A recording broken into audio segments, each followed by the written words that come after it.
I now turn to the high point of this year's ceremony.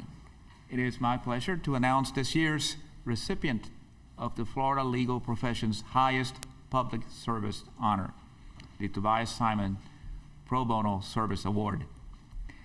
This year's award goes to Bruce Blackwell of Winter Park.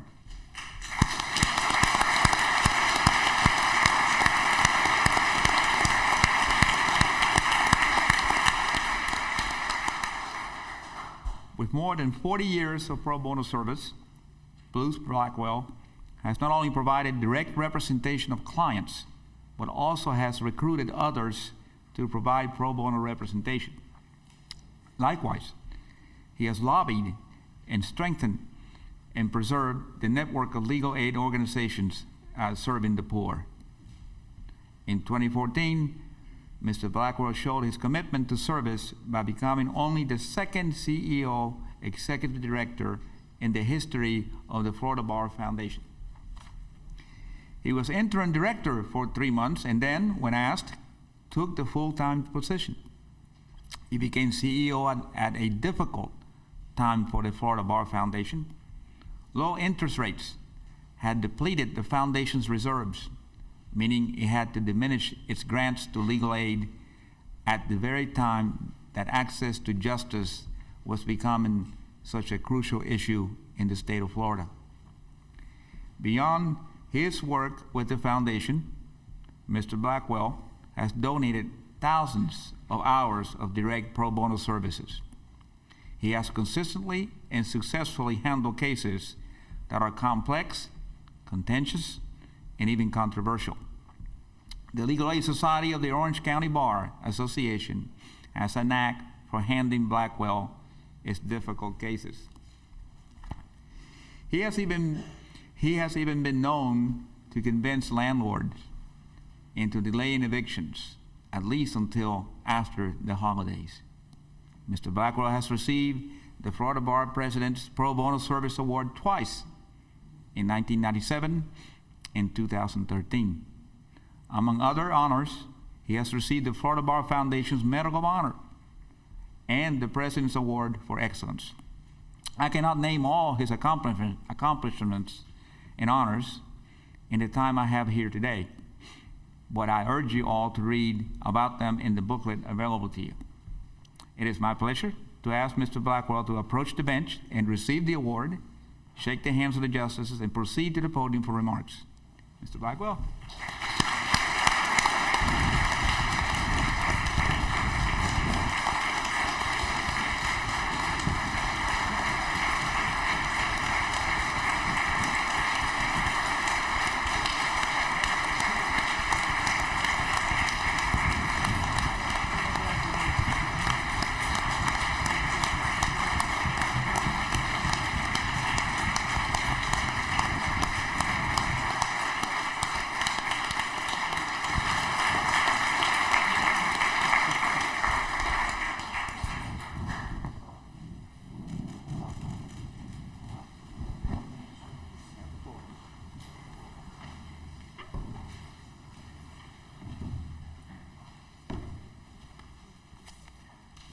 President Abedin, I was going to start this in Spanish, but I heard it was Mexican Spanish, not Cuban Spanish, and I could only do Mexican Spanish. So may it please the court. I don't understand.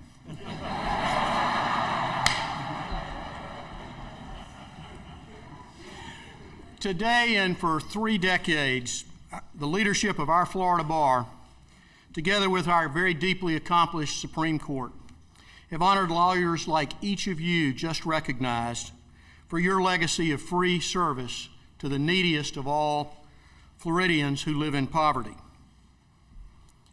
You uphold the very first tenet of the United States Constitution in the preamble, where it says, in order to form a more perfect union, you shall establish justice. The late Justice Lewis Powell said, equal justice under the law is perhaps the most inspiring ideal of our society. It is fundamental that justice should be the same in substance and availability without regard to economic status. 2015 has really been a watershed year in Florida for bringing the shortcomings of access to the fore.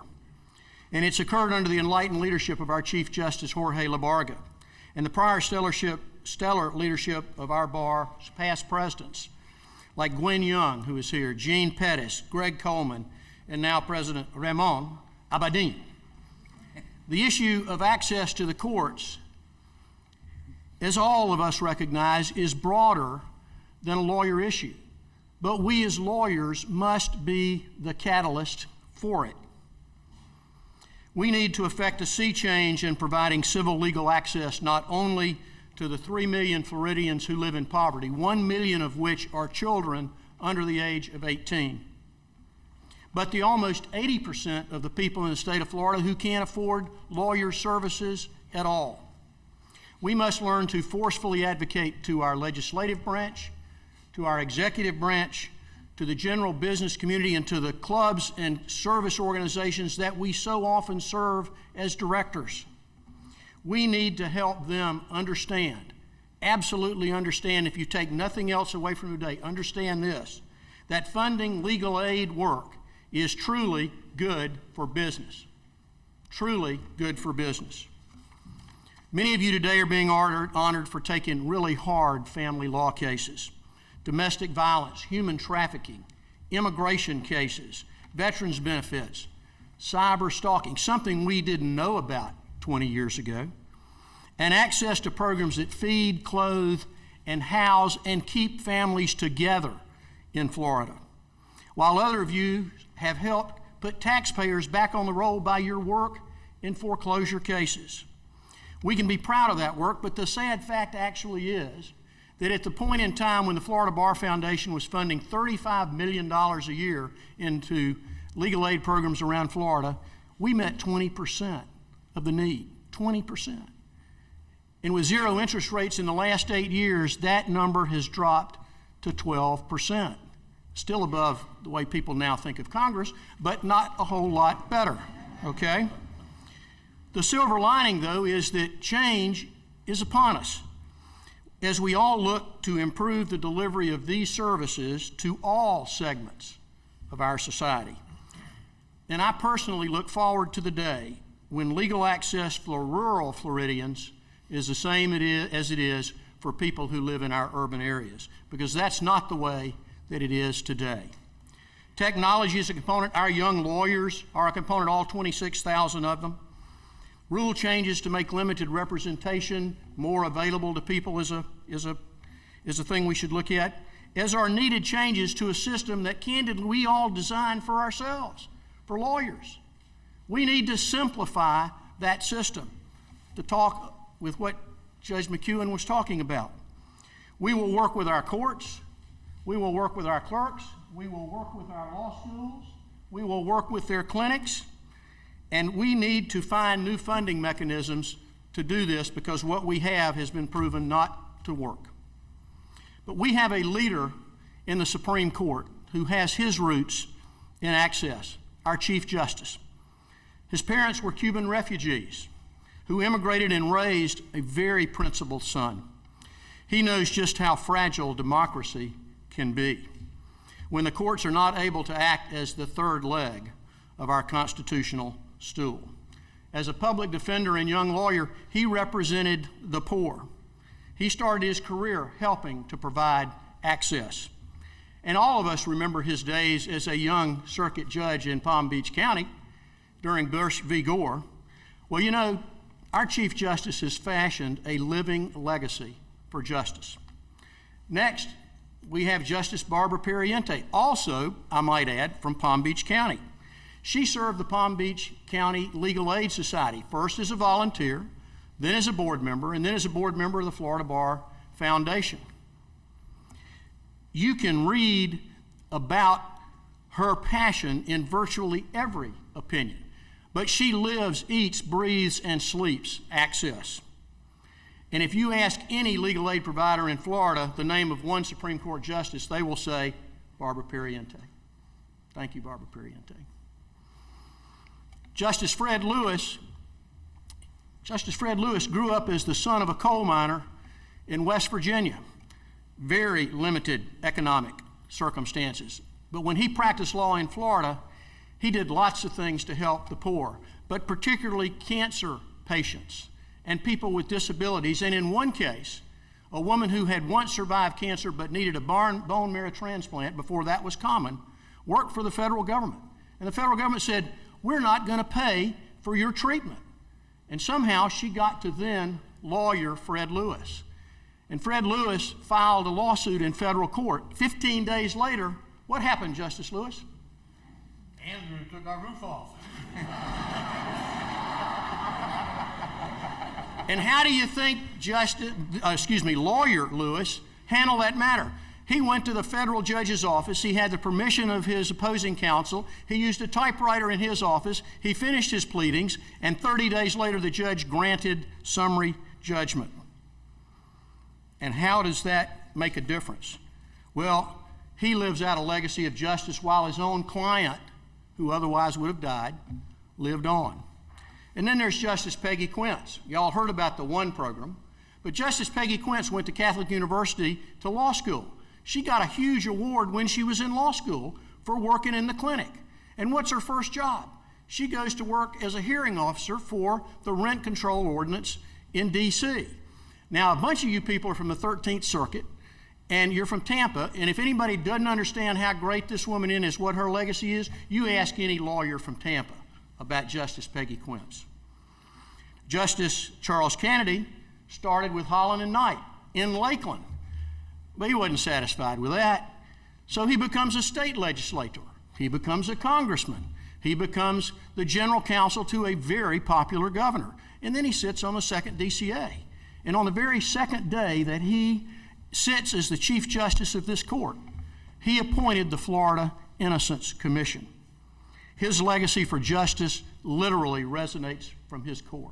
Thank you, Justice.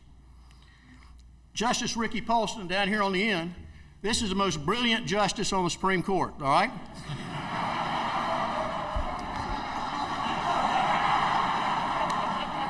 You owe me lunch, okay? But let me tell you why, because he's got 2 degrees from the Florida State University, right, Dean Widener? Yes, sir. Yeah, that's okay, that's okay. We got a lot of Gators here, I know that. All right. But what's interesting is Ricky Polston grew up in Northwest Florida, a little town called Graceville, the son of a mill worker and a farmer. And when he practiced law in Tallahassee, he took family law cases, and he took guardian ad litem cases. And together, he and his wife, Deborah, were foster parents for 7 years. And then, to add to his own 4 children, he adopted 6 children. His legacy lives on every single day, Justice Polston, every day. And then the last justice is a good friend of mine, the only person I've ever litigated against that's currently on the court. I'm not going to tell you who won, but anyway. He is from New Bern, North Carolina. He grew up in the glorious 60s. In junior high, he participated in sit-ins. In college, he did civil rights work. And then he went away to that modest school called Columbia in New York City. And he graduated from Columbia Law School. And he wanted to go back to the state of Georgia and practice law. And you know, every single person whose skin tone was the same as his, they flunked in the bar. And in order for this justice to become a lawyer in the state of Georgia, he and a number of others had to sue in a Georgia court to practice law. Now Justice Perry, when he was practicing law, practiced in our area, right, David? And Justice Perry took one case after another on a pro bono basis. And I know that somewhere around here we have the William Reese Smith Jr. Class 3 Academy. You folks should mold your lives after Justice Perry or one of the other justices of our court. So I want each of the lawyers in the room today to pledge to make your own legacy for justice, for access by sculpting your practices to make pro bono casework a routine part of what you do, because together we become an army of advocates. And when you're an army of something, you can make a serious difference. And together we can make a difference in others' lives. And isn't that, quite frankly, in part, why at least every single one of us who is a lawyer went to law school, is to help other people? I'm going to get to the personal part now. Before I joined the Florida Bar Foundation on a full-time basis 19 months ago, I worked for a fabulous law firm. They've actually spent a lot of time up in Tallahassee lately. But we felt that handling pro bono cases was equally as important as the work that we did to get paid. And so I want to say just a tiny thing about every one of my lawyers in that firm that are here. And they're all here. David King. David King is the most accomplished advocate that I have ever known in the state of Florida. Tom Zender, in the back row, earned the YLD award that you just received back in 2006. Fritz Wormuth is an intellectual's intellectual with a razor-sharp legal mind. Taylor Ford's brilliance is only matched by his unbelievable work ethic. Vince Falcone is a writer of exquisite accomplishment and incredible precision. But I really want to talk most about our youngest lawyer, Taya Sesic, a refugee with her family from Bosnia. She clerked for 2 federal judges. And as a lawyer like Justice Labarga, she knows how easily justice can be snuffed out when access is denied. Dobar dan, my dear. Dobar dan. Our staff always kept our spirits up during the difficult times that we had because we took a lot of legal aid cases in. And I want to especially thank my legal assistant, Kay King, who was with me for more than 25 years and who was my lifeline to legal aid. She and every lawyer there and every staff member there made me a much more compassionate lawyer. Lastly, a lifetime of thanks to my late mother, Mattie Heggie. My wife, Julie, of 46 years, I'm still a project. Our daughters, Blair and Brooke, and our very special Sabrina that some of you know about and have read about. Without each of you and your servants' hearts, I would not be here today. Each of you have been genuine role models to others throughout your life. For those who participated in my nomination and to the selection committee, I'm absolutely forever in your debt, because nobody deserves this award, but I'm forever in your debt. And to Kathy McElroy, I want Kathy McElroy to stand. Where is she? To Kathy McElroy, this woman is an angel for legal aid in the state of Florida, an angel for legal aid in Florida.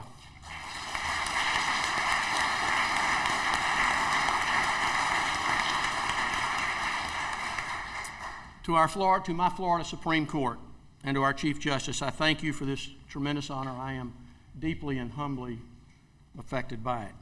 So I accept this award on behalf of all my brothers and sisters who toil daily as volunteers, as legal aid lawyers, as paralegals, as staff members, of court personnel, bailiffs, clerks who help pro se litigants, on behalf of the thousands of Floridians whose lives have been changed because a Florida lawyer cared and cares and will keep on caring. Thank you each for being honored here today, for what you do, for making a real difference and putting your own stamp and brand on a legacy for justice. Let me leave you with one quote. It's from Horace Mann, and it was in 1859. Be ashamed to die until you have won some victory for humanity. Thank you. Thank you, sir.